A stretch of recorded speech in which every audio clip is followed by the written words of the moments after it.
welcome back to another episode of Unfadeable, the third installment of Unfadeable, the interview series with Isaac William Joseph, your host. Today's episode, the studio space, is brought to you by Dwarven Workshop. If you would like to lend your space or property of any sort, come reach out on any platform and we will gladly do a cool little podcast where you are. Just email us or DM us on whatever platform it is. But that's that. Let's get into our very special guest. This week we have G Thomas. Now, do you go by G Thomas Ferguson everywhere? Not everywhere. But people need to know what my last name is. I go by Ferguson. But Okay. Most people know me as G or G Thomas. Thanks. All right, G or G Thomas. Yeah, G and I know each other because we work together at a place that will not be named because we've had issues in the past talking about occupations. But yeah, G has easily become one of the most interesting people I've ever worked closely with. He's the first person I got to know the name of at this place that we work at because G is pretty easy to remember. And yeah, he just kept on dropping little things about what he used to do. He's like, yeah, I've done things with Snoop Dogg and, I lived in California. And I'm like, this guy is super cool. So, of course, I have you here today to retell some stories. I must preface, there's going to be a few questions where, Isaac, you've already asked me this. Oh, okay. There's definitely going to be parts where I feel like more people than just myself should be hearing these really cool stories because you are full of just really cool stories. Okay. And I also feel like you bring a lot of experience and advice because although I would like to work in movies, you primarily work in music. You've worked on movies. I feel like there's just some things that maybe you could advise me on for the future. I'll do my best. All right. So kicking things off with getting to know who you are. So this whole career branched off of you going to California in what year? How old were you? 91, I was probably, 20, 22, 23. Okay. When I left, I started out here first. I grew up here and went to Iowa State. And while I was at Iowa State, I started freelancing in the video world when I kind of fell into the video world. And so I started working for public television and for the cable companies and for some other entities that came around. Just as a camera guy, as a grip guy, as the audio guy, whatever I could fit in as I did. And then I started working for a mom and pop video company for a little bit.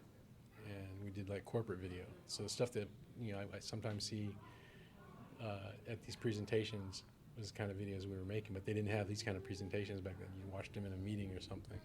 Okay. But yeah, so I ended up out in there in 91, which is right when the hip hop scene just took off. So it was a cold Halloween, and I just said, I hit the glass ceiling, what I thought I could do here, and I said, let me just try and do it out there and see what happens. Sweet. Yeah. Okay. Cool. That does answer a few questions I had in store, but yeah, it does take a little bit of guts to move from Iowa to California. I feel like a lot of people from the Midwest, especially myself, sometimes we feel like it's a really big step to put ourselves in that greater market for things. And was that intimidating at all for you to take that leap to California? It was intimidating, but I feel like, when you're at that age, at 20-something, you're like, I got to try and do it now. It's like the worst thing that can happen is I didn't try to do it at all. Yeah. So I said, let me go try it. It just so happened that year that I was working for that mom and pop video shop, we used to get this magazine called Video Makers or something like that. It was a trade magazine, and the back of the magazine had these companies listed that made the music videos that we happened to be seeing on MTV.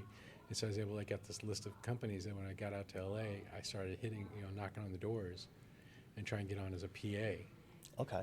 And that's so. You have to have some balls to get up and get out there, and realize everybody else is going out there to do the same thing you're trying to do. But how can you fit in? How can you make it work? Yeah. Okay. So that also brings me to in my research about you and the links that you've provided, let me just say you've made it so easy to prepare a interview for you. Like most of the stuff I want to talk about is things that we've already spoken about. Like usually I typically got to go and fish for information on who my guest's going to be. But yeah, you've been just so gracious and, a pretty cool friend at the workplace. And yeah, I just want to thank you for that. So yeah, you are credited and you speak of directorial work. As a person, and you've already kind of talked about the little other things that you've done.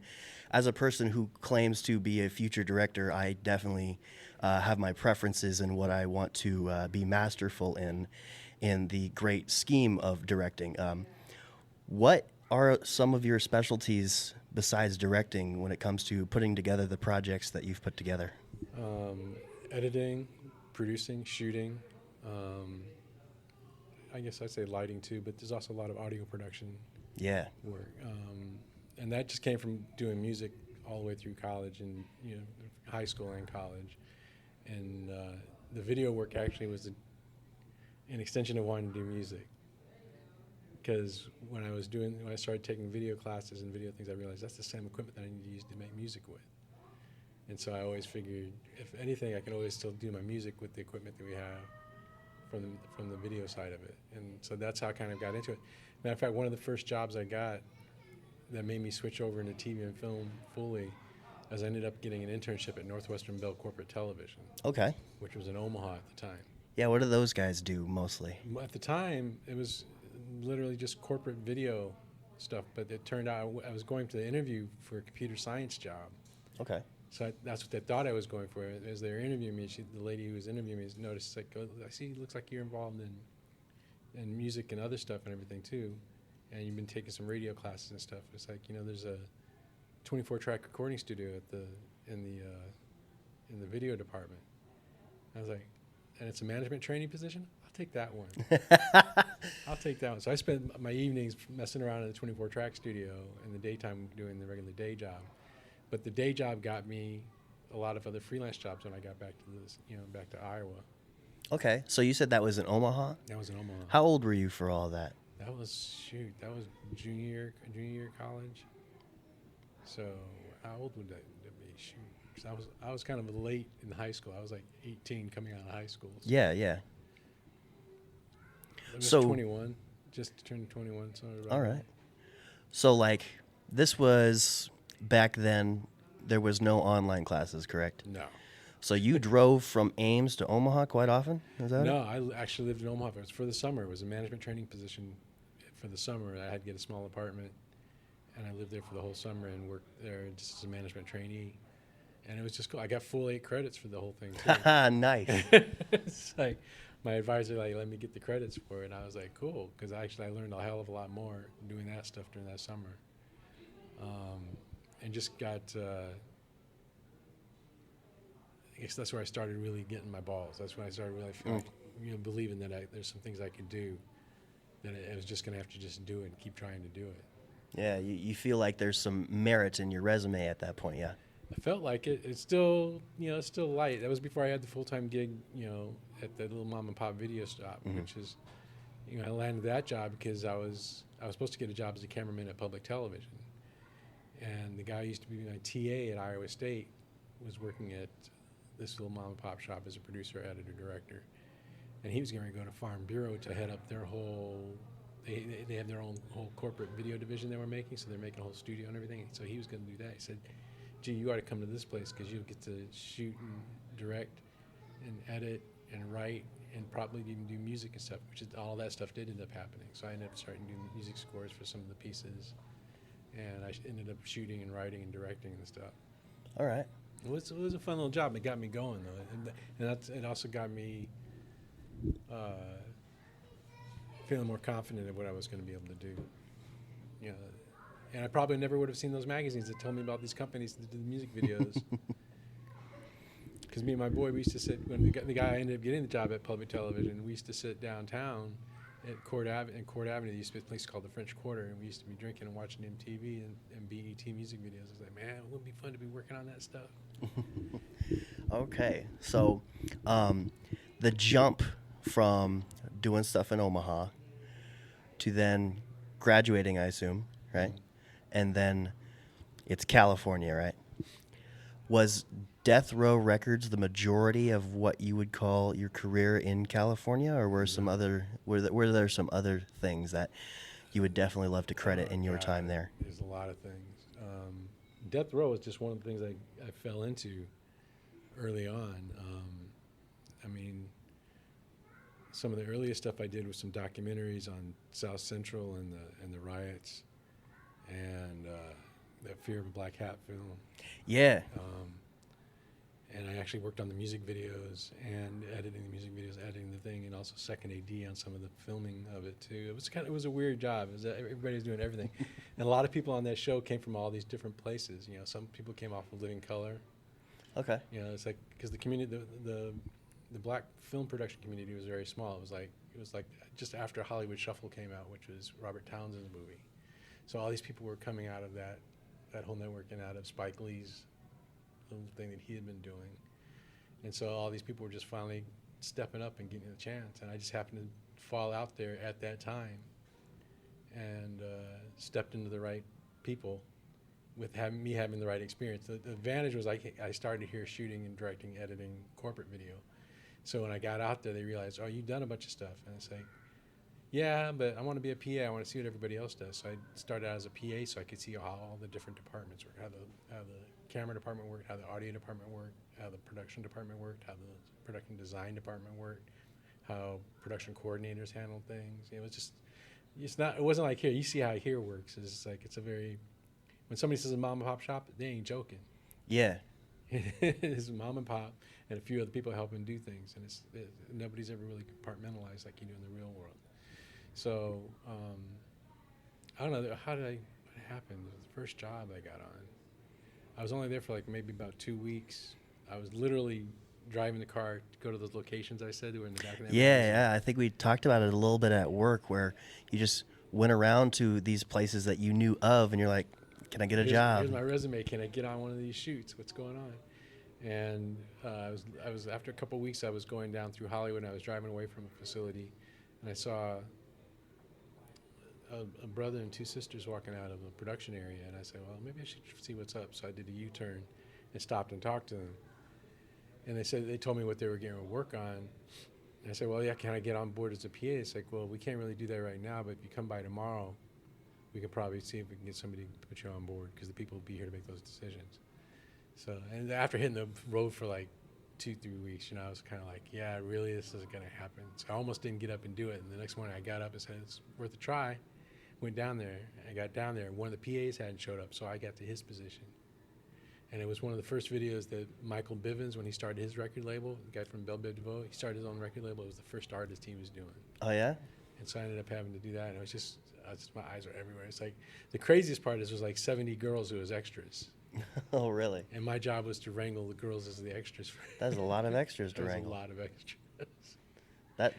That's a little overboard for what, a music video? Yeah, it was a lot. It was a song called Uchi Coochie by MC Brains. Okay. So, and I'm surprised I remember that even, but that's what it was. And as I worked on that video, I think the second video was a Stevie Wonder video. Oh, wow. Okay. These 3 words. No, you know what? That wasn't the second. The second video was a Boys to Men video. Really? It was a Boys to Men video with the Ooh Ah song. Oh. They were shooting it out at the beach. I remember they had like a grand piano, lucite grand piano out there on the beach. And my job, thinking it was California, being a boy from Iowa, you think it's not going to get cold. We're out on the beach at nighttime.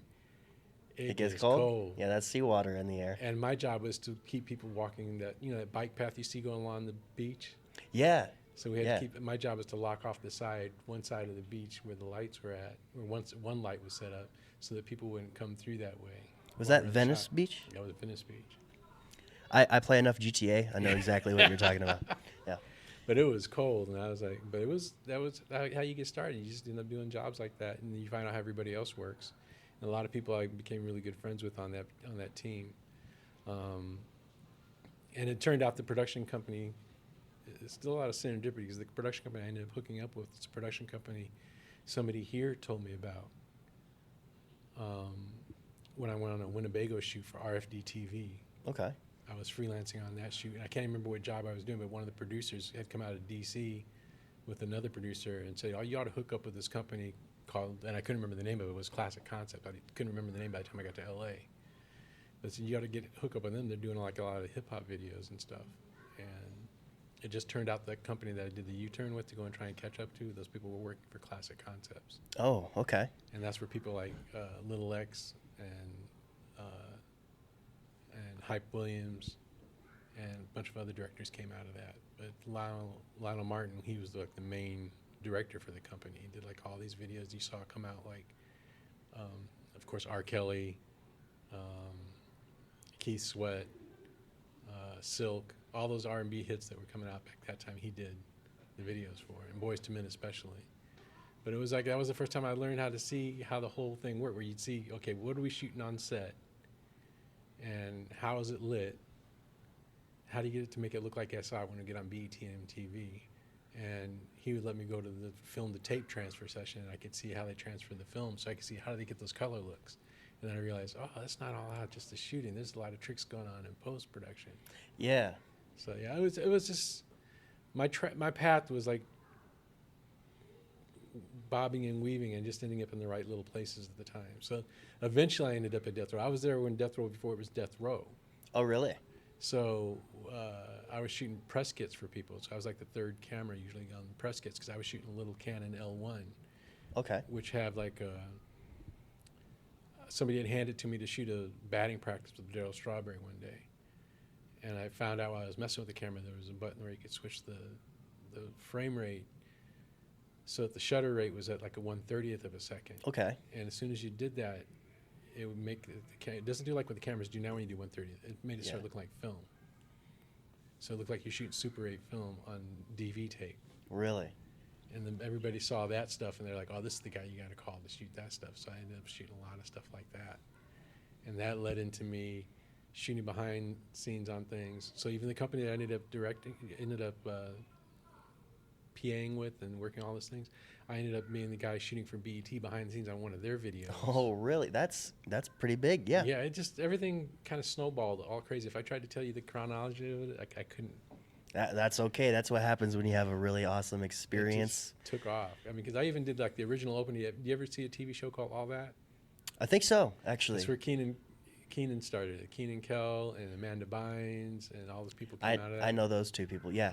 I don't know if I've actively watched all that, but I do know of it. I Yeah. shot the original opening for that. Really? Okay. Yeah, it was some crazy stuff, and that was tied to another show that I was doing that was on the basketball team at Morningside High School.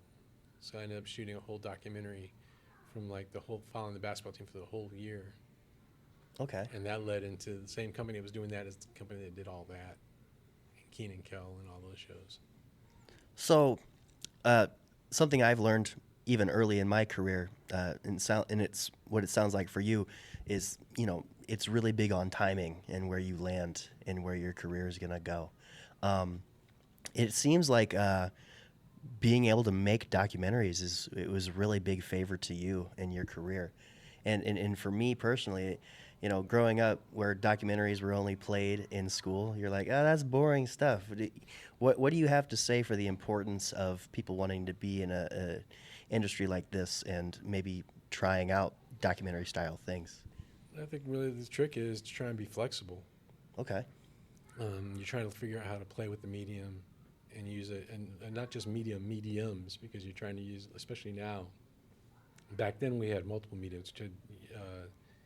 Everything we were shooting was on video. A lot of it was on video, but like a lot of the high-end stuff was all film still.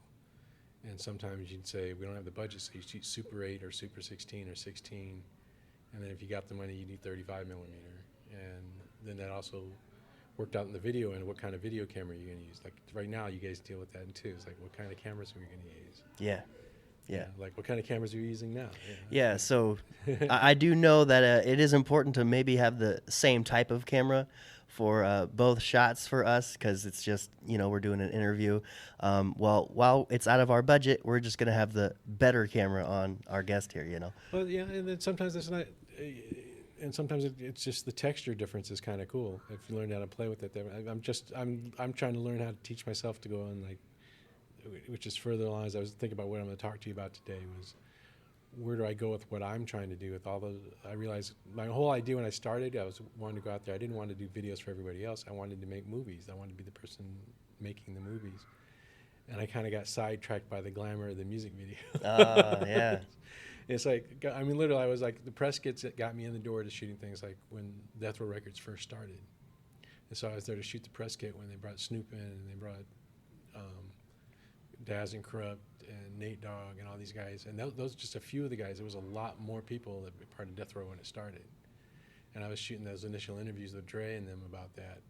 And then I started working on a bunch of the videos for different companies as editor. Yeah. So sometimes I'd just be an editor on some of the Tupac videos. Like I edited California Love. Yeah. I did both versions, the party version, the house party version with DJ Quick, and the Mad Max version.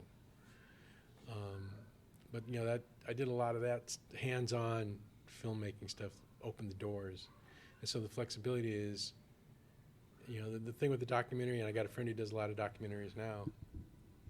Is the documentary you're trying to retell the story and try and give it some legs to get people to understand what the story is. Whereas if you're trying to do, I kind of, in some ways, wanted to do things that you weren't trying to find the story, but you were making the story from the beginning. You already had a point to make. Yeah. And sometimes documentaries do that. They have a point to make, and they're just trying to reinforce that point. But a lot of times it's just building up, you trying to figure out what it's about. What's this person about? What's the story about? And that's what it's really doing. So, but it's a good place to get your hands wet. Okay. And figure out how to use the gear, figure out how to mess with the sound, figure out how to mess with the graphics, figure out how to get people to pay attention to what's going on the camera. I don't know. You're gonna have me talking in circles about that. Hey, like I said, you make it so easy to interview because I already have notes about Fear of a Black Hat. You already jumped on it, answering questions ahead of time, but that is all good. I watched Fear of a Black Hat early this afternoon. I'll tell you what, that's probably the only time I sat and watched for someone's name on the credits to figure out which one you were. But yeah, you're listed as an assistant director, and that's a pretty big deal because I would have assumed they were interested in what you were doing because of all the... So Fear of a Black Hat, it's an indie film comedy. It's got to be a spoof on the NWA, correct? Yeah, definitely. Like some sort of... It was definitely, because it was supposed to be called... Initially, it was supposed to be called Niggas with Hats. Yeah. It's NWH is what it was supposed to be. Okay. Which is why you see that big hat and why they're always wearing all the crazy hats. Yeah. Ridiculous hats all throughout the movie. There's probably not a single scene without anybody wearing a hat. But yeah, so assistant director, I'm assuming they just had you dabble with all of the spoof music videos throughout that movie, right? No, so back then, it was the beginning of what I was doing. And so as assistant director, what the assistant director does is really, and it's probably more like assistant director. The assistant director is the guy who's kind of like the foreman for the stage and the scenes, and gets the crew together, gets every movie in the right direction, and takes notes from the director. What is it they want to see in the scene, and tries to get the mechanics to work for the director. And the assistant director to that assistant director, is the guy who kind of runs around the set making sure people are where they're supposed to be at. So that's kind of what I was doing. It's your glorified PA kind of situation. Gotcha, okay. But you have a little bit more control over what you got to do, and you got to search for. One of the worst jobs I had to do is there was like some adult film workers working on some of the scenes. Oh. And I had to chase them down. They're hiding out some of the what you call the honey wagons, the star wagons. They have, and the honey wagon is the one that has all the bathrooms on it. Okay.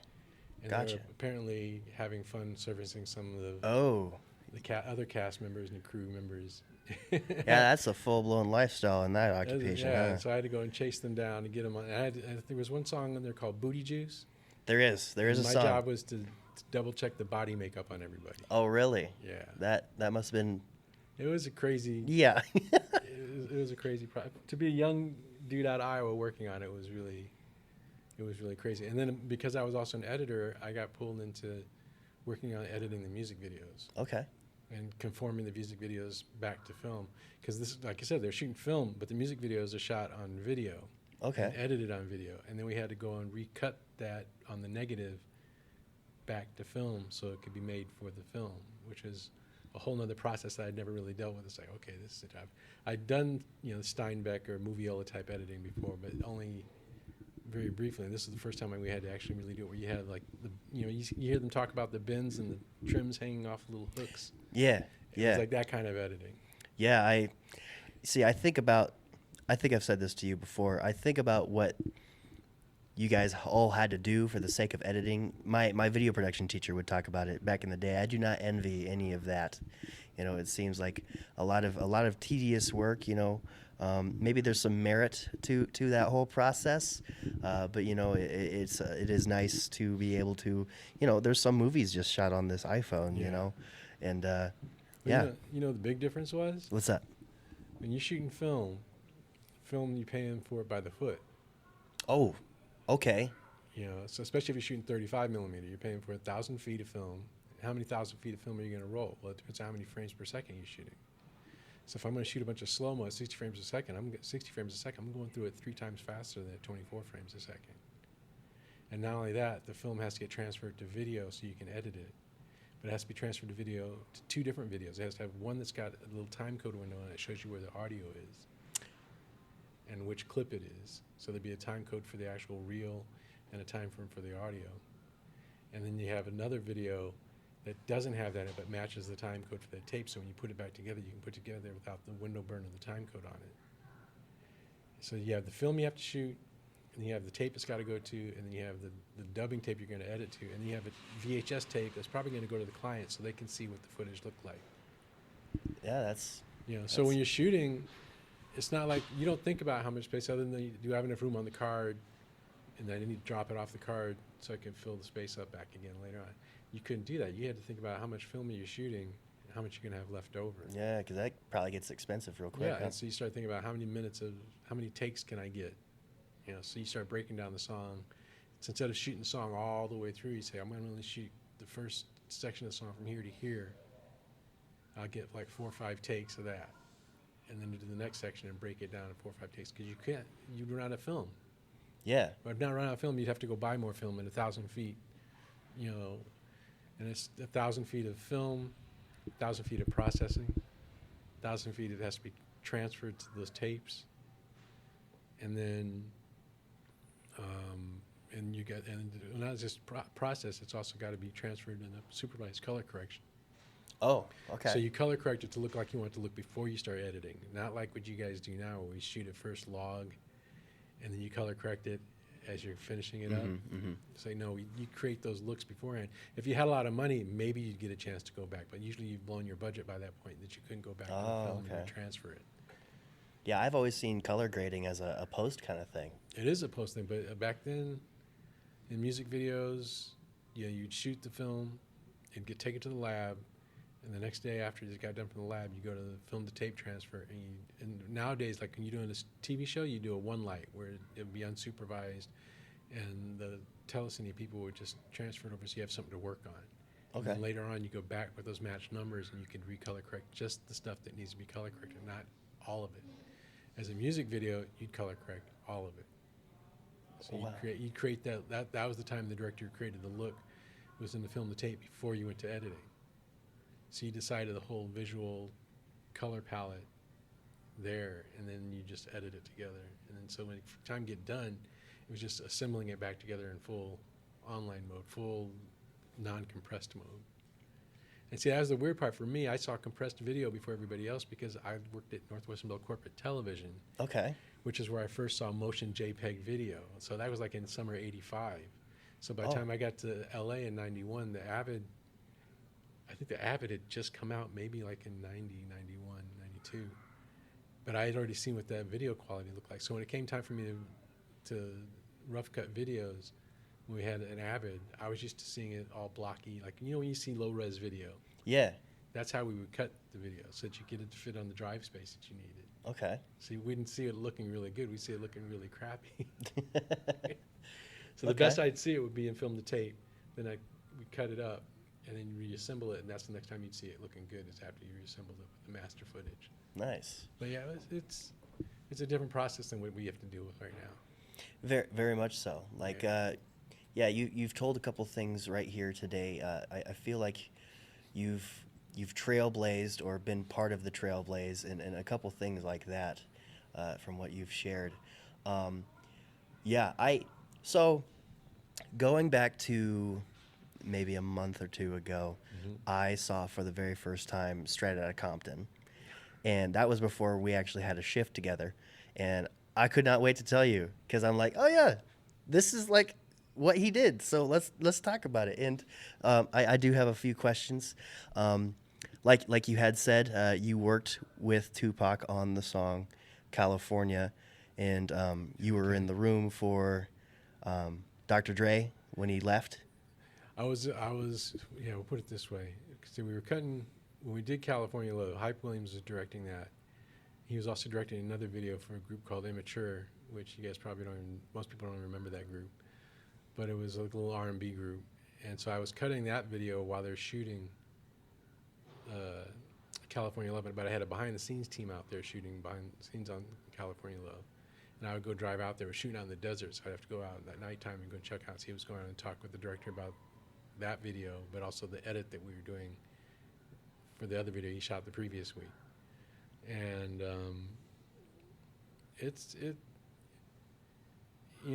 okay, let me get back to what we were trying to talk about. I forgot where we were at. Oh, so talking about Straight Outta Compton still, right? Yeah, okay, it's Straight Outta Compton. It's weird because I got into working with Death Row at the beginning, and this is the time, right around when we were doing California Love, was also the time that Dre was ready to leave Death Row. Yeah, 1996, correct? Yeah, it was like literally right in the middle of production on that he was getting ready to leave. And I remember the phone calls coming in edit with Jimmy calling in and discussions going on, but it wasn't about him leaving, but it just discussions about what Dre wanted to think he wanted to do and stuff. But it's like all of a sudden, stuff was gone, stuff was moving, stuff was changing. I mean, it's just like the stuff with Q busting up the office. Yeah. That's other crazy stuff. There was so much going on. It's just you couldn't keep up with all of it. And I just happened to be in the middle of it because I was doing all this production work with these guys. Yeah, that's pretty raw stuff. So it really was that sudden when Dr. Yeah. Dre left? Yeah. Okay. A lot of that stuff. I mean, it was kind of weird to watch that because you forget that you were in the middle of a lot of that stuff going on, or middle of it as it's going along around you. You don't realize that that's what's going on, or that you knew the people who were involved with it. You know? Yeah. And, yeah, you just came there to work, yeah? Yeah, I just yeah, came pretty there to much. work. I mean, but there was a lot. I mean, it all kind of runs together now because there's videos that Tupac did when my wife was my wife now. She wasn't my wife then. She was my girlfriend still. But she was doing the catering for one of the videos that Tupac was doing with his band. What was the band? The video was called "Hit 'Em Up." Ooh, yeah. He had the other guys in another band that he was working with out of New York. Okay. So you said it was a group? Yeah. We're not talking about like Tupac's Hit 'Em Up? Yeah, Tupac's "Hit 'Em Up," but there was the 4 guys behind him. Oh, okay. And it was another group that Tupac was trying to do too. But yeah, there's so much going on, man. It was just like Yeah, for sure. And I edited for a lot of people before I started directing. So that's the hard part. It's like I was going through that whole point when I was directing for them. I mean, editing for them. I was also editing for a lot of other people earlier on. I mean, there was like stuff like Tone Loc. I did an early video with him that Gary Gray directed. And the guy who actually shot Straight Outta Compton, Matty, he shot Iron Man. Oh, He shot Black Swan. He shot Star Is Born. okay. He also shot Second Unit on the Snoop Dogg Santa Goes Straight to the Ghetto.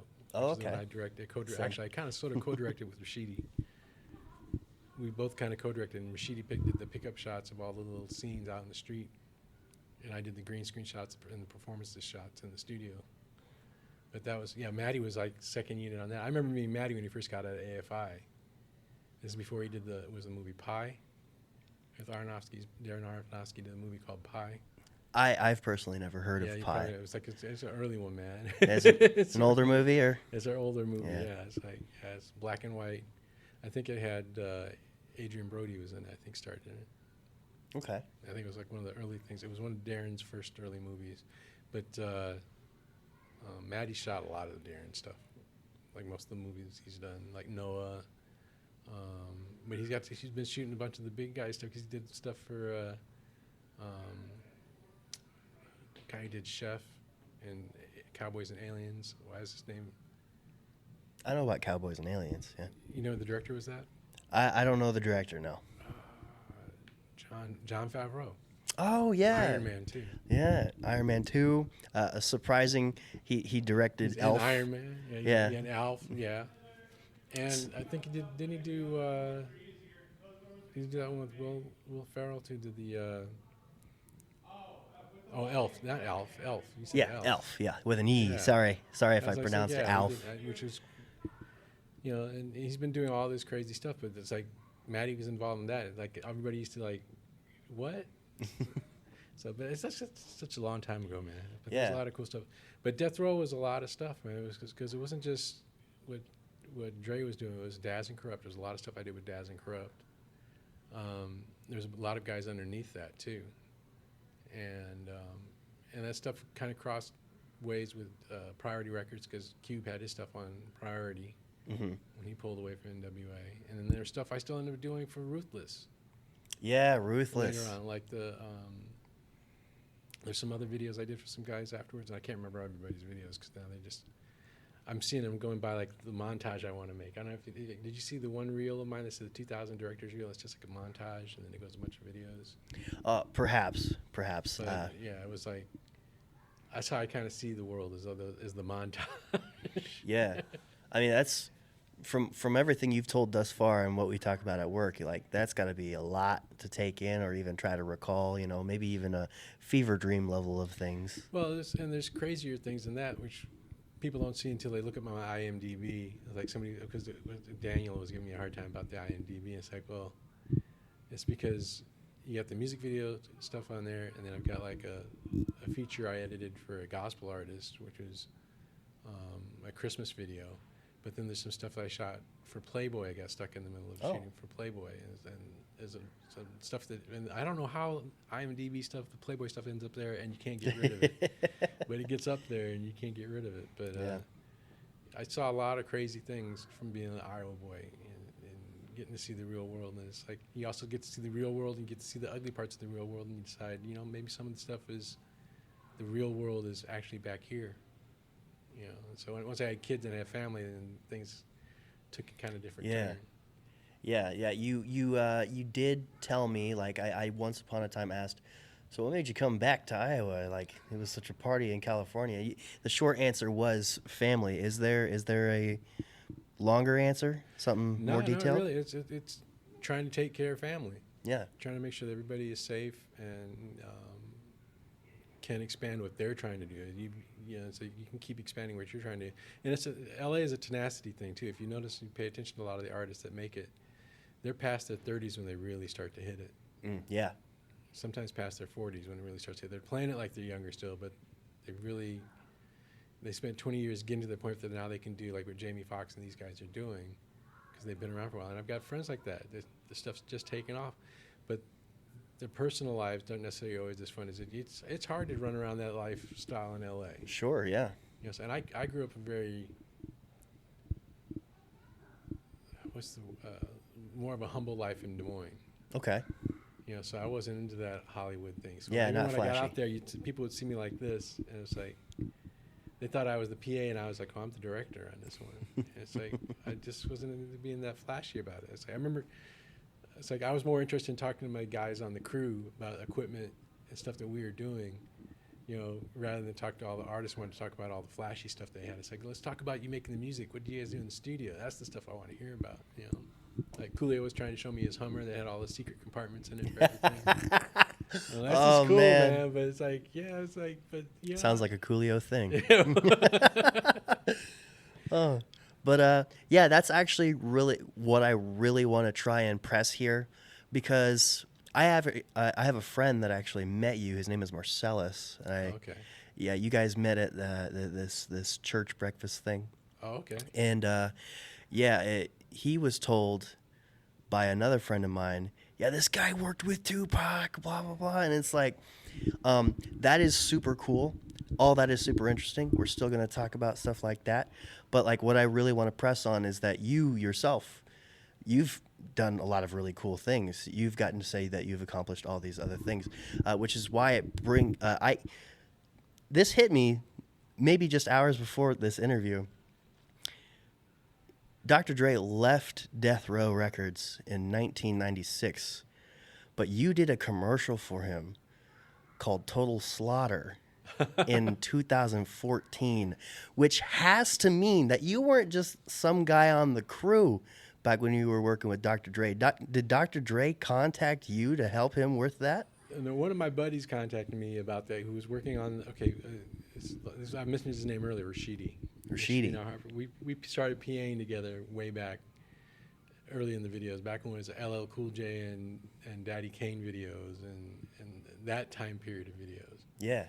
And so, and he also started first ADing for me when I was directing videos, and I edited his videos when we had time. So then I'd come back here to Iowa, and I was working in the Meredith Corporation doing DIY videos and stuff. And that job kind of fizzled away. And I swear, literally, like 2 days after that job disappeared, I get a call from him. He's talking to me. He's like, just shooting the breeze. And and then he goes, "Okay, well, what you doing this weekend?" It's like, "Well, I'm just chilling. As I told you, the job I'm just trying to think what I want to do next." It's like, "Well, can you come out here this weekend?"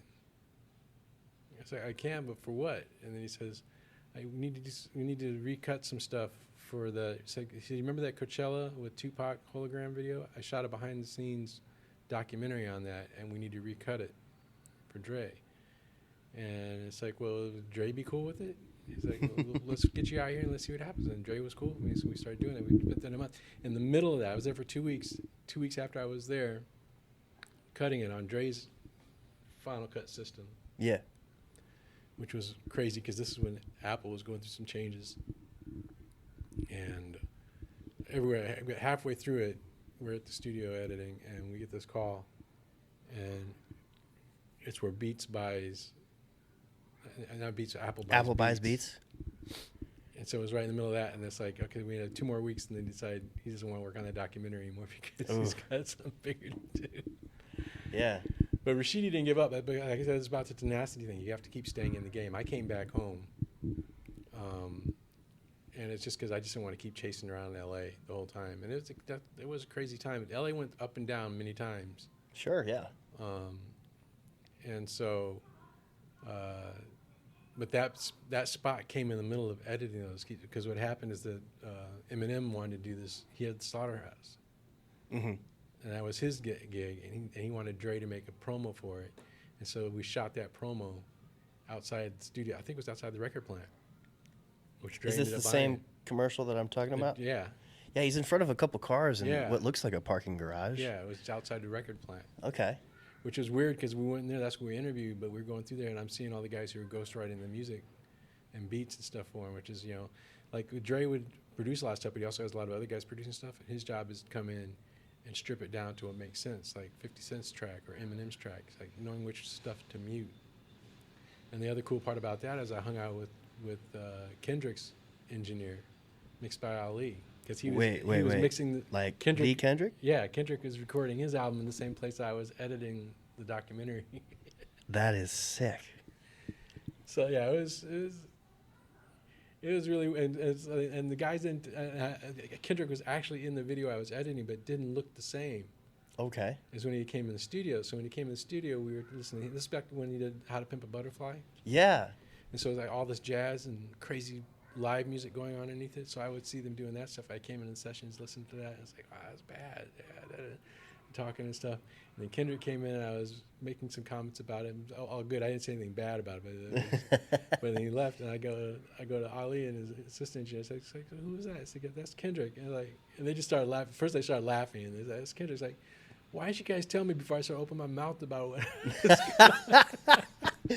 Man, it's like he's all up in the video I'm editing, but he doesn't look the same, and that with the cap on and everything, he looked different. You've seen him when he gets on stage. Sometimes he does not look the same. Kendrick is a little bit of a shapeshifter. Yeah. I've seen him.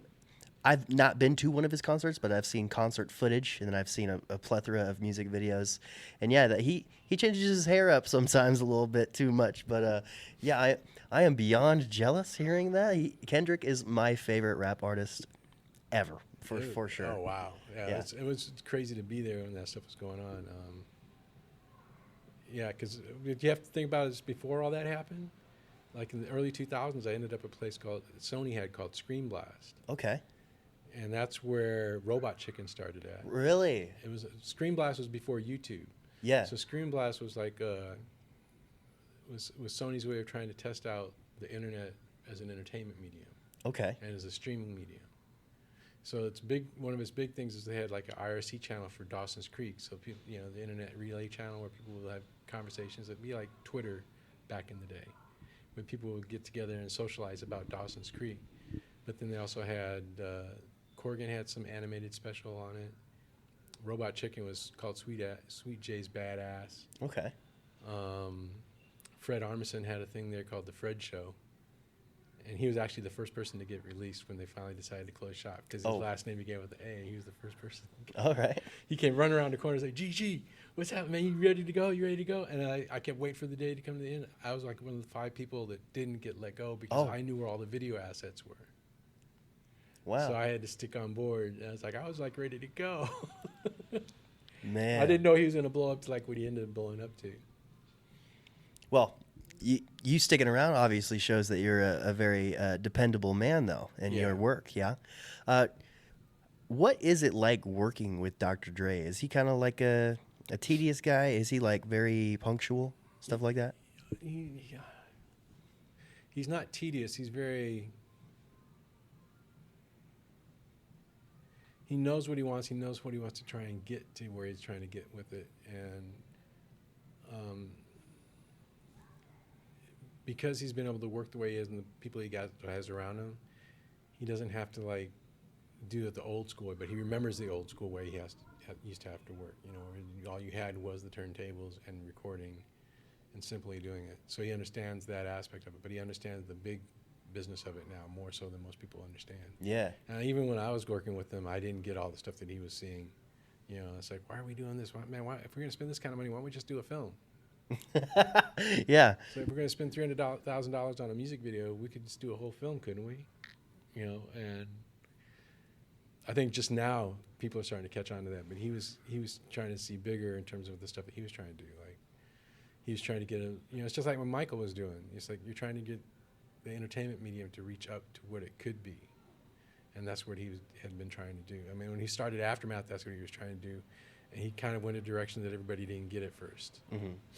I don't know if you saw the Aftermath commercial, which is probably not. It's a crazy one where the camera's flying through an alley and ends up on a TV that blows up. Oh wow, okay. And I have to look into Welcome to the Aftermath.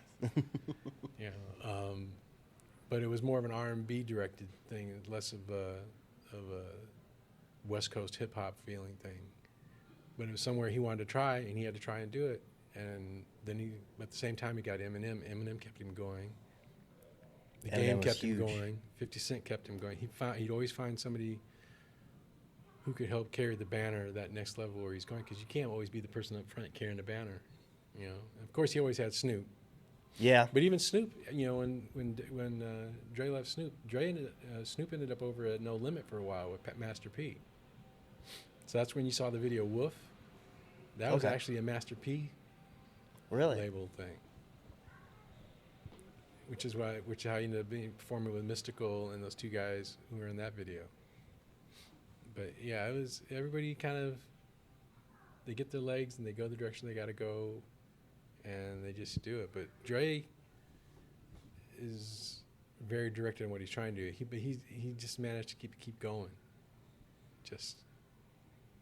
I was surprised when I got a chance to see him again. I was like, "Man, you remember me?" He's like, "Yeah, I remember you, man." Really? That's super cool. That's super cool to have someone, because like I feel like Dre's like the pinnacle, just because he's become such a genius on all of this, because like as you were saying, like $300,000 for a music video, let's make a movie, right. which I'm running into the same perspectives of why is a full-length feature film $300 million, Why is that a budget number? Like that's insane. But and the Japanese can do Godzilla -1 for what was it, 11 million, or was that just the effects was 11 million?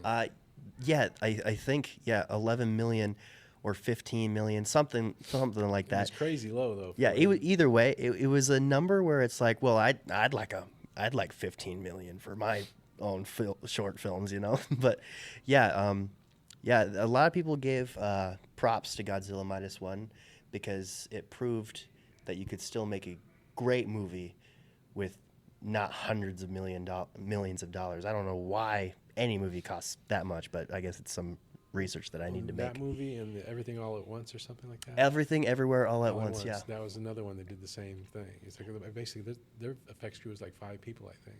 Really? If I remember right from watching the documentary about that. And that's how we used to do stuff back here. Is you try and do everything. And when I actually got to LA, that's how I started doing a lot of stuff. That's also how Dre and them got to know what I was doing, because I was always doing a lot of green screen effects type stuff. Like West Side Connection's Bow Down, where I've got Cube holding that globe that's burning. Oh. So you have to look at that sometimes. It's West Side Connection's Bow Down. And he's got like a shark tank behind him, but it's not really a shark tank. I went down to San Diego and shot at the aquarium. I shot the tanks and we green screened it in. Oh, okay. Cool. So, we've talked about, I mean, you don't have to say it on this podcast, but we've talked about the hardest guy to work with in your career. We've talked about what it's like to work with Dr. Dre. What is an artist, or maybe even a crew member that should get some glory, that you hear that you're working with them that day, you know it's going to be a good day. They're easy to work with. They're fun to work with, even something like that. Who was your favorite guy to work with in this entire journey of yours? That's dangerous, man. I can't say that. Yeah, you think that's dangerous? No, I mean I know there's a handful of guys. Rashidi Harper is one of the early ones. I know he probably wouldn't even think that I would be saying that, but we started out doing a lot of stuff together and working together on a lot of things, and he's just been able to keep moving forward on it. And creatively, we had some cool things to talk about all the time. And if somebody's at the same point with you, so you see everybody at the same level. But there's another couple guys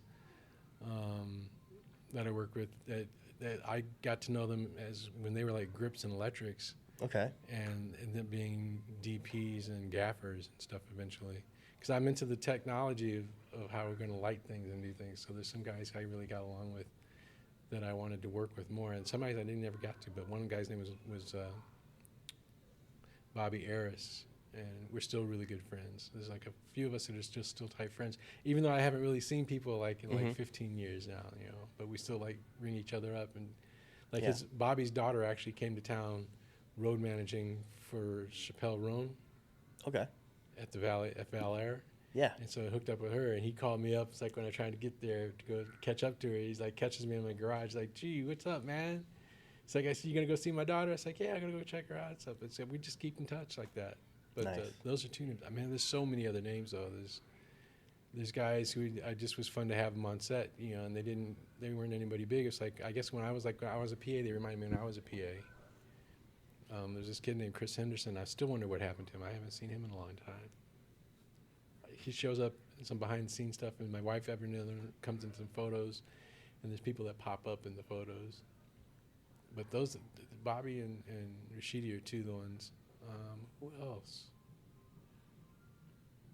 God, there's Kelly Miller, there's Kia Purefoy. Those are two small, very loud women who are the ADs on the sets. Yes. Very loud. Like I remember one DP getting so mad, say, "Does she have to yell cut like right next to me?" Just be like, "Cut!" Like at the top of their lungs, you know. But it's really crazy, weird experiences to have all those things happen and having everything slow back down to normal life again. Yeah. I mean, surely, given the time period, you gotta be an assertive woman to make it for sure. And you know, like Kia was the AD on the Mad Max, Tupac and Dre went in. Tupac and Dre were drunk off their butts when they got up on that thing. When you see Dre going through the tunnel, he's like this. Yeah. Because they've been drinking a little bit too much of that Moet. For which song? Or For was- California Love. Okay. They're, Okay. they're on top of that huge stage, the middle stage, in the middle of the dome. Oh man. You know, everybody's watching and being careful what happens. You know, trying to see what happens. But that was some crazy stuff, though. It's like, but Kia was the AD on that one, and she's loud and she's very assertive. All right. And that's one of the people that I was. Matter of fact, that was one of the first people when I did that U-turn. Okay. I told Yeah, you yeah. about when I got on my first Yes. music video. Yes. She was one of the people. She was the AD on that video. I forgot about that totally, and so that's how I got on board, was through her. Sweet. You know, and I'm like, I have no idea what she's doing. There's a lot of us, I don't know where we all are anymore. Your phone number? You got her phone number? No, I don't. No? I'd have to look it up. I have to call somebody else up and say, hey, you guys know how to reach Kia? I was actually, watching some documentary. There's a couple of people that from that day. Angie Hunt, who wrote New York, New York. I heard her voice in a documentary with Diplo. Oh, For Diplo. the Snoop's Resurrection disc. Yeah. She's involved with that. But she was also wrote the New York, New York Okay. track that Jay-Z does all the time. Nice. But she was like one of those people I met way early on too. God, there was a Nas documentary that came out that was about the video music box. Okay. I think it's on Netflix or Hulu, one of the two. And it's about Lionel Martin and what was the other guy's name? Ralph. What was Ralph's last name? It's Lionel Martin and Ralph. I can't remember Ralph's last name right now. But it was their company that did all the videos for the artist when the hip hop was first starting and caught up to them in the shows. So they would catch all these guys. Yeah, and then Nas actually ended up directing the documentary about this whole thing. Oh, okay. It was about Lionel Martin. And one of the producers was Sabrina Gray, was in it too. And I hadn't seen her since, I remember we'd see Reservoir Dogs together when I was out working on some video. But she worked for Classic Concepts along with Kia. All these people are all in the same.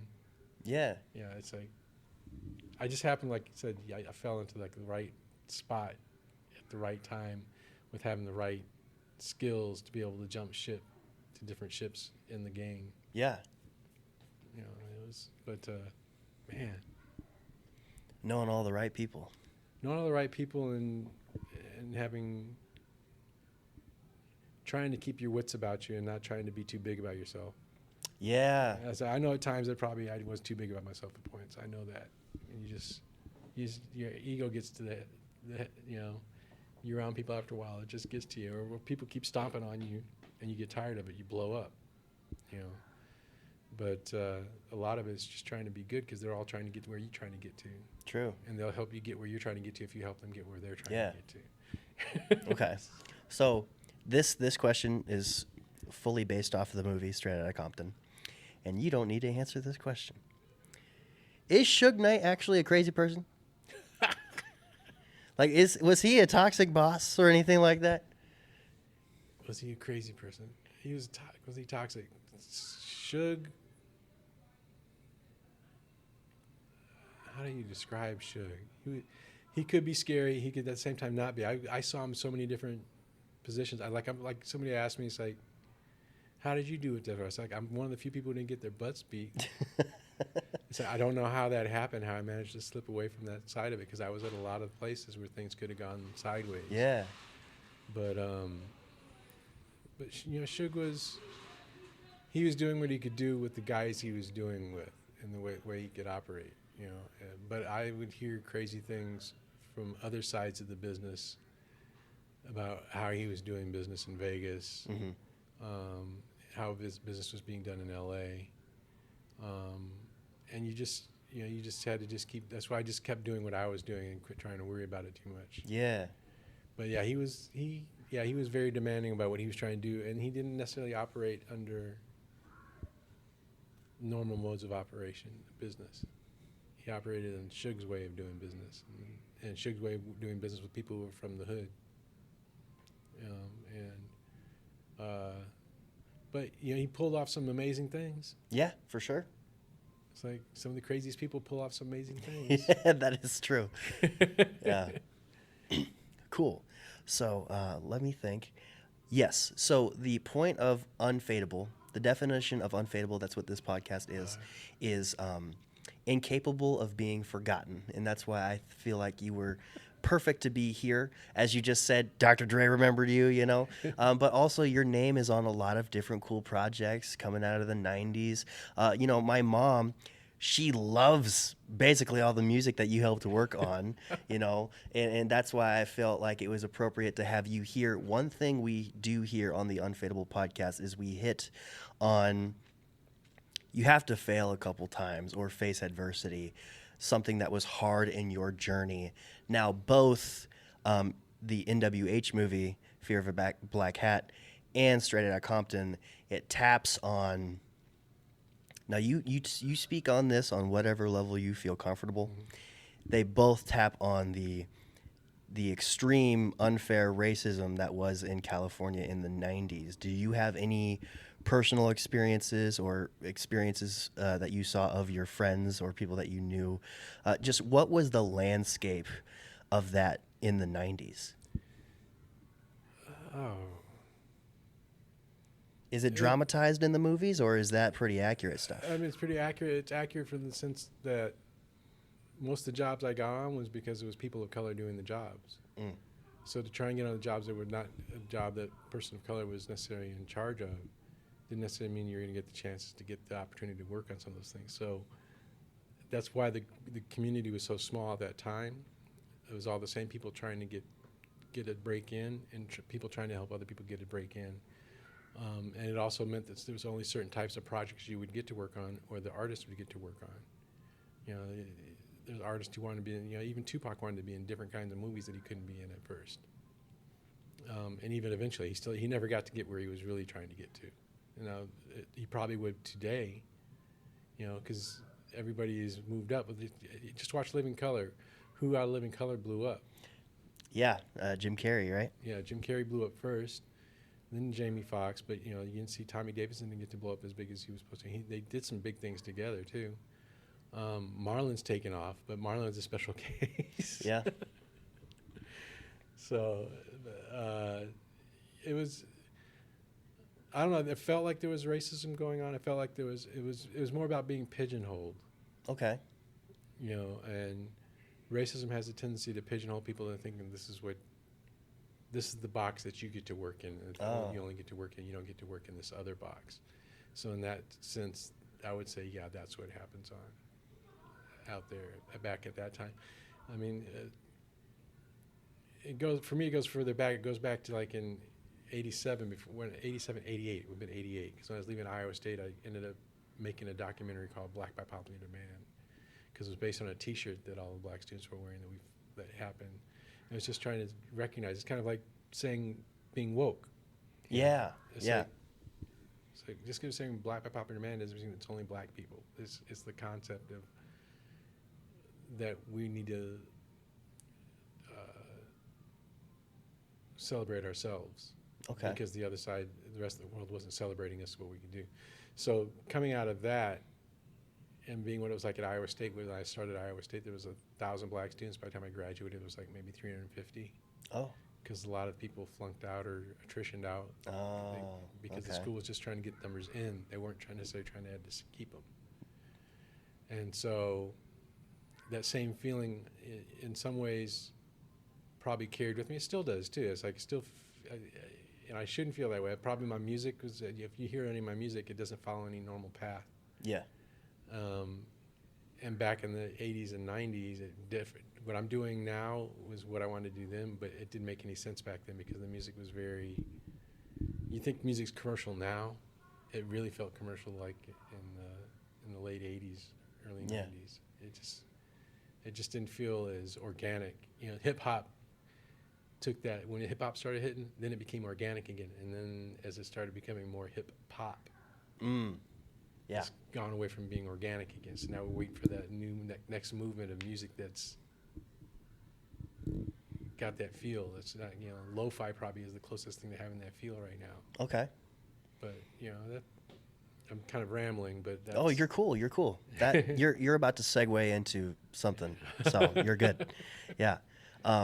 You said lo-fi. Yeah. you've shown me a few things that you would call lo-fi of yours, and that brings me to what you're doing today. You know, just because you're back in Iowa, there's no shortage of what you do for work and directing. Like, you've done a couple of things here and there, and I want to talk about not just talk about, but garage house music.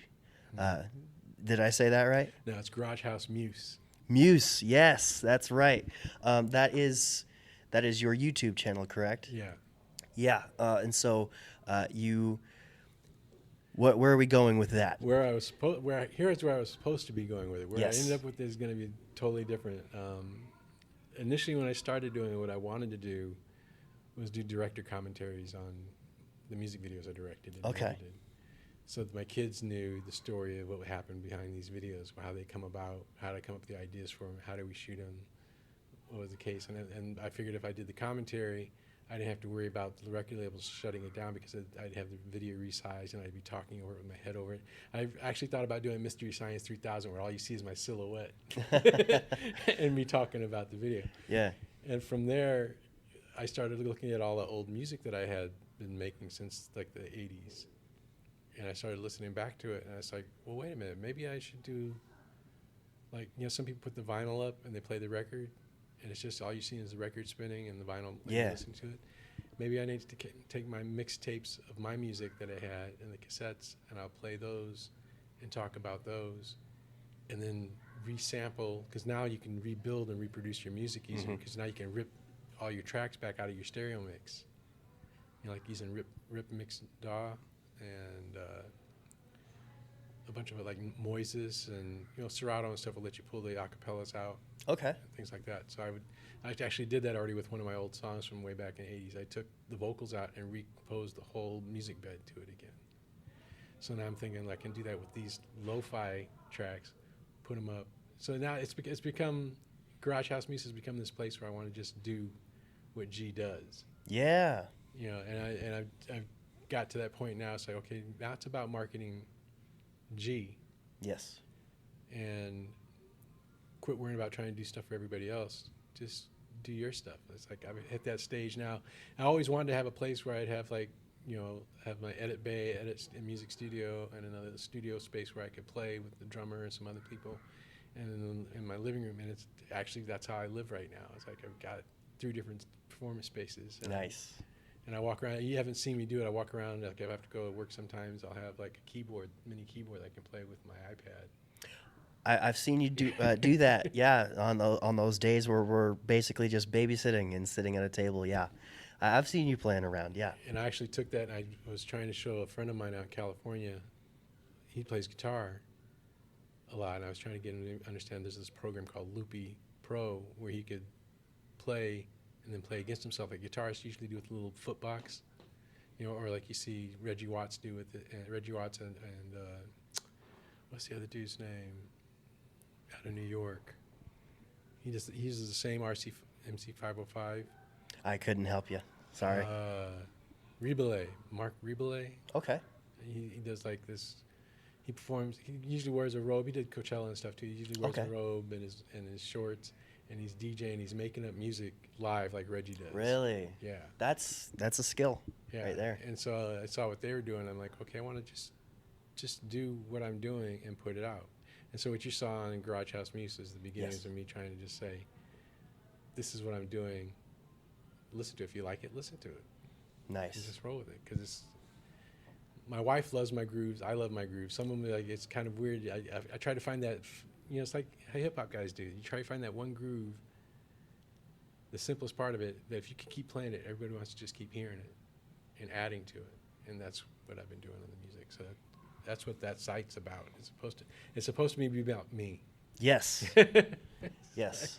It's hard because I don't like to be in front of the camera like this. I'm like, that's not me. I'm used to being behind the camera. Yeah. We've talked about on the Unfadeable podcast the importance of being you and only you. And, you know, maybe you is not the same you as it was 4 years ago because you naturally grow, right? That brings me to ask, yeah, you've definitely thought about doing some sort of web series, maybe a tutorial things. Yeah, I don't. I think the tutorials. I watch a lot of tutorials. Um, I don't know if I want to necessarily do tutorials. I think I want to make it more of a place where people listen to what I'm doing. Okay. And if they capture some knowledge out of the stuff I'm doing, like I wish I would see more people who would. I like watching people make music. Okay. You know, so that process of somebody making the music is something I like people to be able to see what I'm doing. There's some points where you're doing stuff you don't want people to hear everything you're doing. Yeah. But the process of going from that being nothing to becoming something is kind of cool. And I wish there's more that I want to see. So maybe that's what I'm trying to sort of leaning to when I do my site. Because you don't see me talking in it. No, you're very silent in these. There is no narration in on this YouTube channel, but it's good beats though. I definitely checked out a few videos, and yeah, what you do point out, it is fascinating for someone to, especially in music, to take something something so small. It might be like a hi-hat, and then layering it with something, and then layering that with something, and yeah, super cool. And that's it all came about from, me and my boys, we still do music together. We still all, even though we're kind of spread out. One of my guys is back here too. We went to high school together, and he edited a lot of videos with me. Also, we also do music together, and he does a lot of house music stuff too. But he and his boy ended up doing a bunch of stuff. We got lucky right after I got out of Iowa State to go up to Paisley Park and do some demos in the studio, in Studio C at Paisley Park, and it happened to be while Prince was working on the Batman soundtrack. So when you hear that Bat Dance track, yeah, that was Prince lifting up with my boy Helix. The really? track that we did up there. It's like the whole concept idea of it. It's like it's not the same song, but the idea of it, of what he did. And we couldn't say anything. We heard the album come out like, oh, ain't that a bitch? Yeah, you've quickly explained that you have a lot of friends in a lot of different corners. Oh man. Yeah, it's really cool and really honorable and a privilege to talk to you about your career here. Well, and yeah, I thank you so much for your time here, G. Before we close out, that camera, I am surprised it's still on because of the battery, but wow. so happy that it's still going.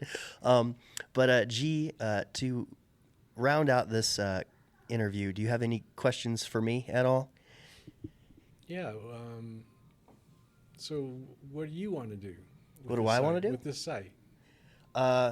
So Let's keep it simple. Keep the frame small. yeah, let's do this quick and tidy. I want to make movies one day. Okay. This YouTube channel is just building a resume. It's attached to a website that is also building a resume. I'm a film writer first, a screenwriter first, script writer first. But I do believe that one day I'll have the chops to pretend that I know what I'm doing and direct, Oh, shoot. Don't pretend. Just go do it. Use your phone and shoot. We do have one short film in the making. It's just actor availability. That's really all what it's down to. See, that's where I'm at now. When you said, what am I going to do doing me? It's trying to not be scared to just actually do whatever I'm dreaming of and then minimize it so I can get it done. It's like those guys who do animation. Yeah. Who by themselves doing it, and they create the whole scene and they do everything. It's like sometimes maybe you have to do that with a movie, and that's maybe what I've got to do with my idea for a movie I want to do. And my ideas for what I want to do for a movie, growing up in the past where you talked about the racism thing, I don't see it the same way anymore. So it's trying to figure out how do I approach talking about that in this new framework. Yeah. And maybe the framework doesn't really exist in my head the same way as it did before. So maybe I'm telling a story that doesn't have that framework, and that's the point. Yeah. So that's where I'm at. It's like, I guess the suggestion to you is, while you're young, swing. Swing for the fences, yeah. Just swing. Just keep swinging, because the only reason why I have all that music and stuff is because I didn't stop swinging on the music. I kind of stopped swinging on trying to cut visuals of my own, because I got so busy knowing how much I'd make money to make visuals for other people that when you do your own, you're like, I'm not making the money I was making when I do it for myself. It's like, that wasn't the point. Yeah. It's like when I'm making music, because I'm not getting paid to make the music, I'm doing it because I want to make the music. Exactly. Yeah. Yeah, it reminds me of this quote I heard. Don't do things for the end result. It gets rid of the entire point of why we do things. You do it because you love it. That's why we do what we do for free most of the time. You know, it is also for us. But yeah, I enjoy that question, and it came with a little bit of advice, and I am greatly appreciative of that. Now it's time for the gift that I got you. I'm a broke kid, so it's nothing glamorous, but it's definitely related. So yeah, stay right there. All right.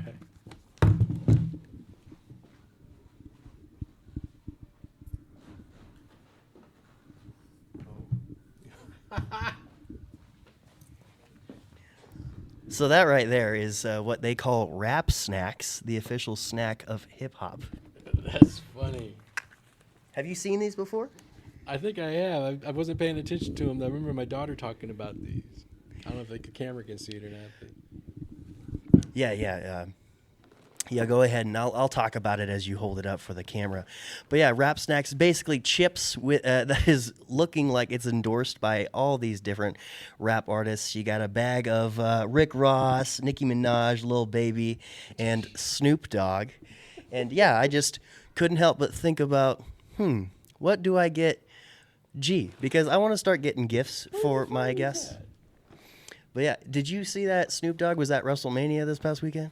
No, I didn't see that. Yeah, that guy has become a side quest master. Yeah, comes out of nowhere in anything you're watching. But I've seen him in the Grubhub commercials. Really? Yeah, yeah, that man's everywhere. But yeah, I hope you like it. Nothing glamorous, as I said. But maybe you got some snacks covered for while you're at work. Oh yeah, these will get shared. These will get ate and shared. Cool. Any last words while we're here? No, just everybody have fun doing what they do. Absolutely. Have fun doing what you do. Thank you so much, G, for your time. Thank you. This has been episode 3 of Unfadeable. See you next time.